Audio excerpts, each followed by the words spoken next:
Greetings, NFL fans. Today is Tuesday, January 27th. This is Super Bowl week on the Shutdown Corner Podcast. Kevin Kaduk here with Frank Schwab and Jay Busbee. And we're headed into Media Day. Frank is down in Phoenix, but last night the Patriots arrived, and Robert Kraft came out and acted like a very disappointed father, kind of tisk-tisking Roger Goodell and demanding an apology if Deflategate turns up no evidence against the Patriots. Frank, you were there. Was it an odd situation? It was. I mean, I've been in many, many press conferences, and 99.9% of them are kind of boring. And this one was, I mean, you knew the minute Robert Kraft stepped up on, he wasn't scheduled. It was Bill Belichick's press conference. And, I think that I think that this is how it went down in my memory, that the NFL guy gets up there, he says, Robert Kraft is going to speak first. And everybody was kind of like, whoa, huh? Okay. And then Kraft gets up there, and you knew something. He wasn't just saying, hey, we're happy to be in Phoenix.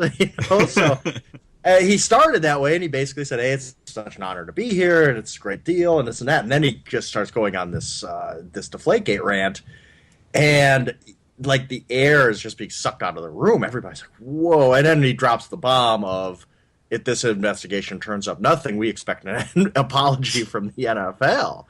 And it was surreal. I was just standing there, just expecting to be writing, oh, Bill Belichick won't talk about Deflategate anymore. That's what, I mean, me and Eric at home talked, and we were like, what are we probably going to do from this? And I said, you know what? I think it's worth a post to just say, Bill Belichick cut off all Deflategate questions. Because, everybody's wondering if Media Day, blah, blah, blah. And then Kraft just drops this bomb, and we're all like, oh my goodness. It was very crazy. Frank, this gives us a bit of a look behind the curtain that we don't usually see in terms of the relationship between these titans that run the NFL. What's your sense now of how the balance of power might actually be there? We've always talked about Goodell being the 33rd owner. It seems like he might rank at least around number 20, if at best. Yeah, the whole thing is strange now because, as I wrote about yesterday after Kevin passed it along, the GQ article really detailed how close Goodell and Kraft are, and how Kraft. I know we're going to talk about that article, but Kraft has gone to bat for Goodell and this and that, and it was almost like that.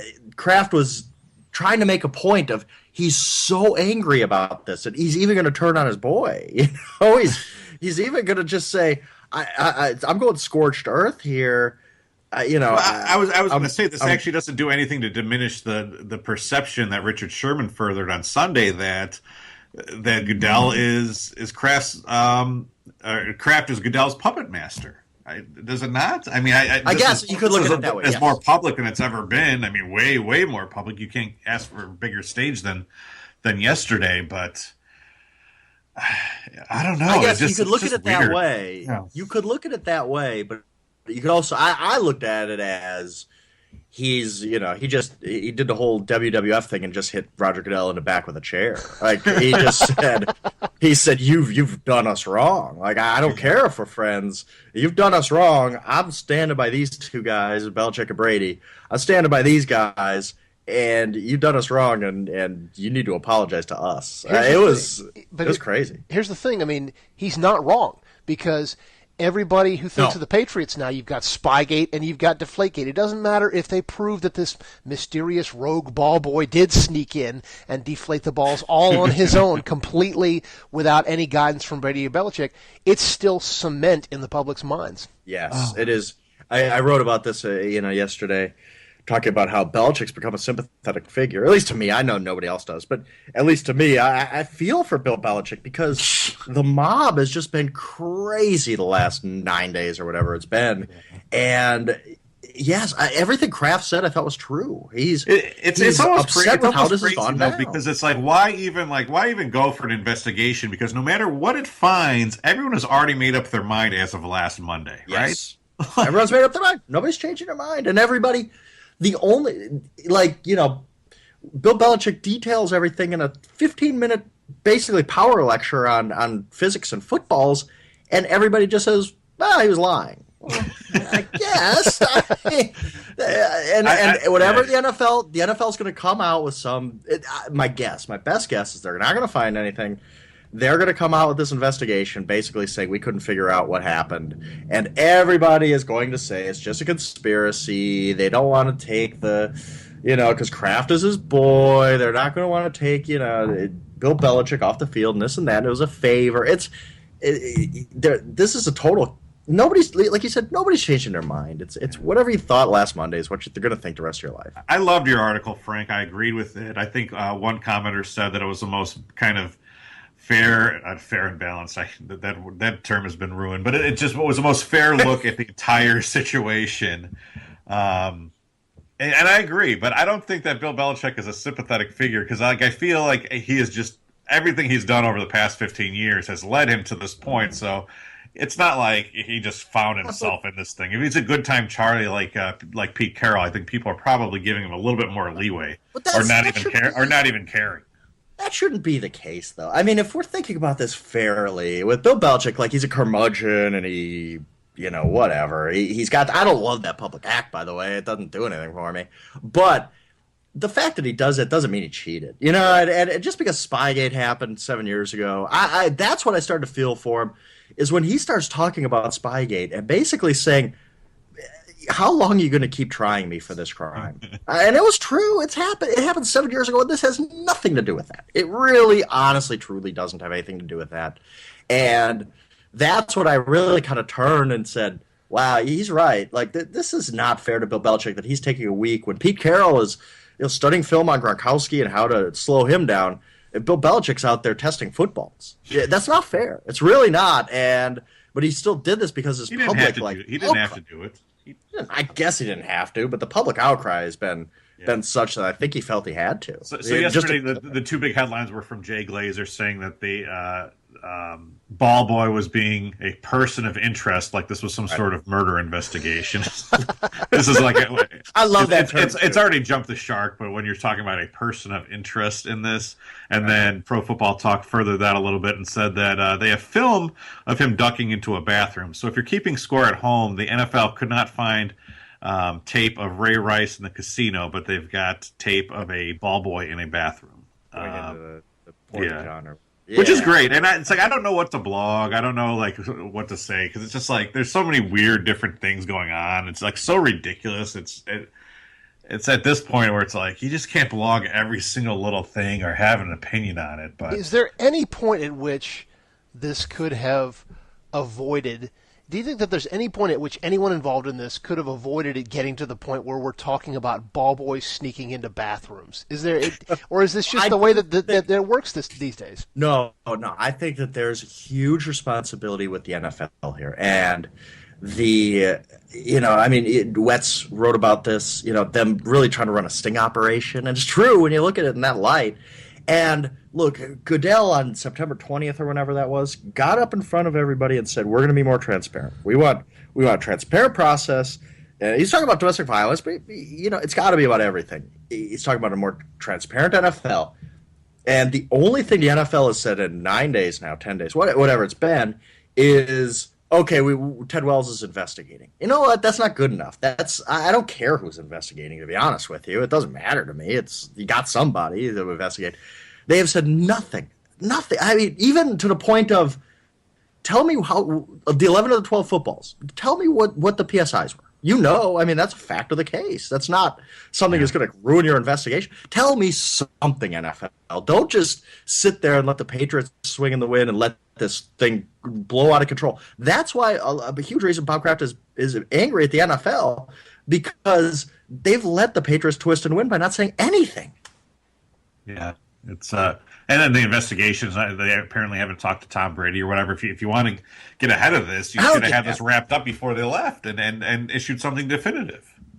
Yeah, and that's why it goes back to is Richard Sherman right? I mean, does Roger Goodell do favors for Bob Kraft? Why didn't Brady get interviewed? That doesn't make any sense to me. I just don't get it. I don't understand any reason why you wouldn't have talked to Tom Brady already. Yeah. Anyhow, moving on, going on to that GQ article that you mentioned, it was a really great look at Roger Goodell. Really was. Kind of hit some ground we knew about, his senator father, this and that. But also some new things like he mooned people in college as a bartender, which is something to really ruin your day.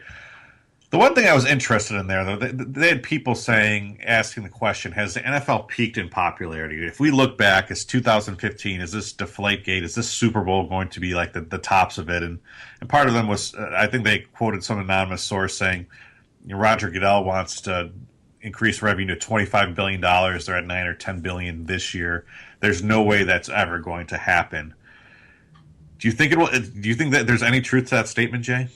I think that it's highly possible that the NFL will not hit the $25 billion. I don't think that the NFL will decline in popularity to the extent that it becomes a niche sport. They use the example of NASCAR. You could also say boxing, hockey, golf, any of the other niche sports that don't cut across demographic lines, for the simple reason that we've got the Super Bowl coming up. And that is, it's an American tradition. Everybody jokes about Monday being an American holiday. I think that people will continue to gather around that. But week to week, I think that you could see a sharp loss in fan interest 15, 20 years from now. Right.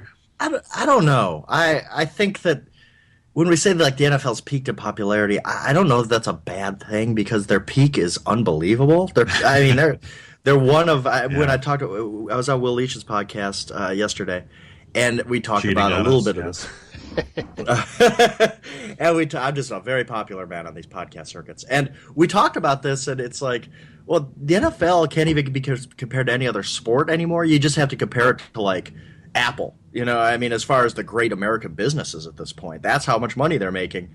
Yeah. So I don't think it's a bad thing. But yet Roger Goodell is so, and I've read this before, and I think America's Game, which is a great book on the history of the NFL, talked about this too, that Goodell's entire thing is monetizing the NFL and making it more profitable. And that's why you talk about going to London. That's why you talk about expanding the playoffs.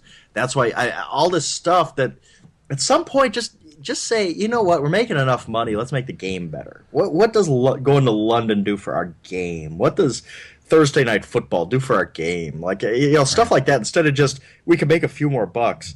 Why don't we just take a step back and be happy with your profit margin and say, now, okay, is this, we can make a few million more, but is this good for us? On the flip side, though, a company like Kodak could tell you what happens when you focus exclusively on your own product and don't pay attention to what's going on around you. Yeah, I guess that's true. I guess, you're right. I guess that I'm not a high-level businessman, so how would I know? But it just seems like this entire, just focus and drive to, like, make up to $25 billion. Well, okay.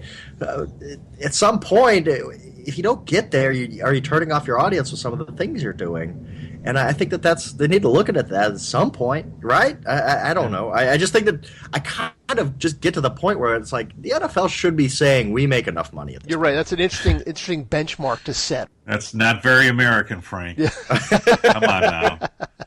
I see both sides of the argument. On saying, yes, it has peaked. I think right now we're looking at a Super Bowl that's coming off a season which we've talked about did not have a very good product. We looked forward to a lot of big games. There was a lot of letdowns, a lot of injuries. It just wasn't a very good, when you tuned in from 12 to 3 each Sunday, you were disappointed more often than not. And right now, like, what is hyping up the Super Bowl? This manufactured, stupid controversy. And it's getting a lot of people in, but can you do that every single year? Like, you're going to have to improve the product, like you said, Frank. So I like, that's where I see, maybe it has peaked. And then the other thing is, like, how much more money can you get out of the networks? You've already sold every single thing, and it's gone through 2022 or 2023 for some of these networks. How much more money is there out there to be had? On the flip side, I just think about, like, how much money and how many livelihoods are sewn up in this thing. And it's not even the players, it's not the owners, it's not the agents. It's people like us, right? The NFL goes away, Yahoo Sports takes a hit in traffic. NBC takes a hit in traffic. All these advertising firms that are cleaning up on $4.5 million ads for the Super Bowl, they get hurt. So it's almost like a really, like, important, necessary cog of the American economy, and everyone's going to protect that as much as they can.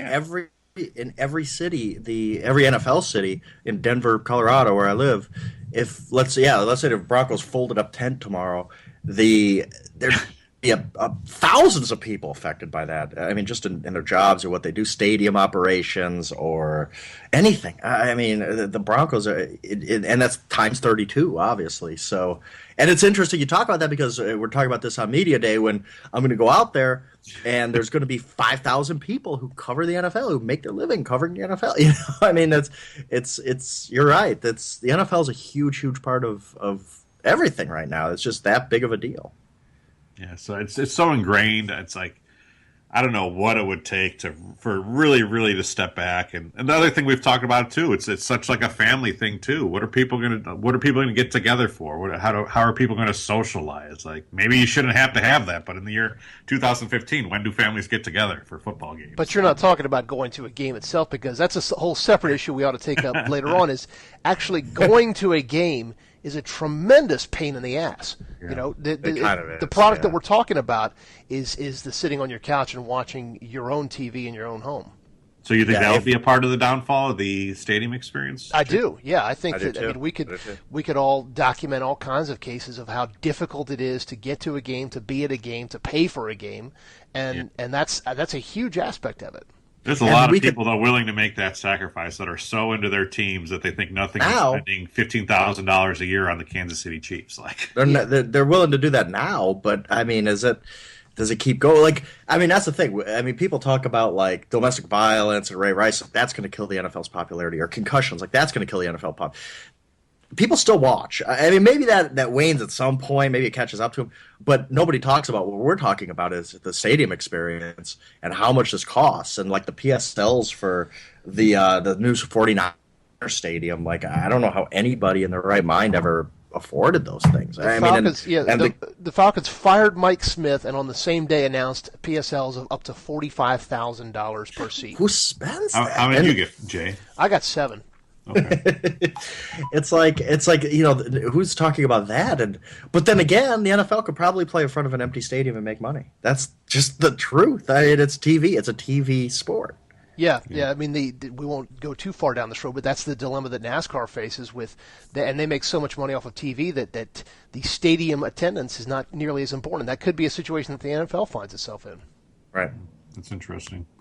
Anyway, Frank, heading into Super Bowl, we're doing an abbreviated podcast this week with like around 20 minutes. I was actually really proud of ourselves yesterday. I think it was 20 minutes and 10 seconds. So we've got like 2 minutes right now. So Frank, Super Bowl Media Day, what are you looking forward to? Do you like these things? This is your second one that you've been to. What are you expecting? Last year was interesting. I mean, it was as far as like an inside baseball media thing right here. It was good to like talk to guys who don't get talked to a lot. You know, I talked to guys like Breck Osweiler last year. I had a really good conversation with him because he's out there and he's not doing anything. But if you want to get anything from Peyton Manning, it's not the time to do it. Like, it is such a clown show and just not just a clown show, but like legitimate, serious media. There's just so many that it's going to take you 20 minutes to ask one question just to get it in. You know, so. Unless you're Deion Sanders and you just elbow everybody out of the way to get to the front. But I overall, I'm not a big fan. But kind of the spectacle's a little bit fun, I guess. But it's not something where I'm saying I'm committing a lot of daily acts of journalism today. No, there's not a lot. Daily acts of journalism. That's a great wire. That's right from The Wire, by the way, Kevin. That's from Gus. I know. I said that. Very good reference. I just watched that. Oh, okay. I missed that. Yeah. But the yes, it's kind of just a spectacle. That's all it is, and nothing really happened. It gets done, but it's when you have 100 guys talking for an hour and a half, someone's going to say something interesting. Randy Moss going to say he's the greatest receiver of all time, or what he said 3 years ago. So it's interesting. It's fine. It's nothing. I can't say I look forward to it. I can't say I dread it. It's just kind of like, sure, let's go. So you heard it here first. Frank will not be writing anything of consequence today in Shutdown Corner, so don't even bother to read it. Take photos, man. Plenty of pictures. I will take a lot of pictures. I'll try not to take too many of the like Azteca Telemundo pictures that I'm sure everybody else is going to post. But I might actually just keep those to myself and not take them out. Yeah, watch your cell phone being searched there, dude. Don't want to get in trouble. But there's stories out there. It's just not going to be. And of course we've talked about this. The whole Marshawn Lynch thing today. I'm actually a little bit interested. I hate saying this. God, I hate saying this. But I'm a little bit interested to see what happens with Marshawn. Like, what's he going to do? Is he going to just do the whole thanks for asking for an hour? Like, I don't know. I'm interested to see. I hate to say that because it makes me seem like a dope, but I'm kind of interested to see what Marshawn Lynch does today. Yeah, well, it should be interesting. So we will be back here tomorrow with another 20-minute Shutdown Corner podcast. You can tell us all about your adventures at Media Day, and we'll talk about whatever Deflategate has in store for us again. So we appreciate you listening. This has been the Shutdown Corner podcast. Kevin Kaduk with Frank Schwab and Jay Busbee. Thanks for listening. We'll see you tomorrow.